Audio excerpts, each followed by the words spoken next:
తెలంగాణ ప్రజలకి, హుజరాబాద్ నియోజకవర్గ ప్రజలకి మరియు మైనార్టీ సోదరుమణులకి, సోదరులకి అందరికీ పేరు పేరున నా నమస్కారాలు తెలియజేస్తా ఉన్నాను. సమ్మక్క జాతర అని మా సొంత గ్రామం వీణవంకలో జరుగుతుంది.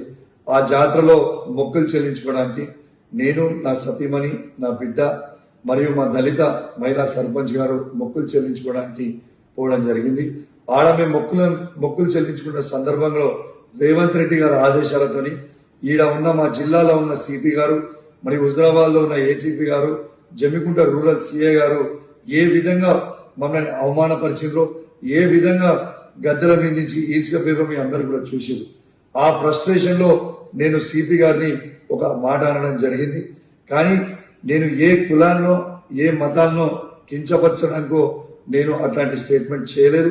నా ఉద్దేశము అది కాదని కూడా మీ అందరికి కూడా తెలియజేస్తా ఉన్నాను. ఇలా ఒక్కసారి ఆలోచన చేయండి. ఆ ఫ్రస్ట్రేషన్ లో, ఆ ప్రెషర్ లో, ఆ టార్చర్ లో నేను ఒక మాట స్లిప్ అయితే కావచ్చు. కానీ నేను వాళ్ళందరికీ కూడా దానివల్ల ఎవరికన్నా వాళ్ళ మనోభావాలు దెబ్బతింటే వాళ్ళని నేను పర్సనల్ గా అప్లై చేస్తూ సెలవు తీసుకుంటా ఉన్నాను. జై తెలంగాణ, జై కేసీఆర్.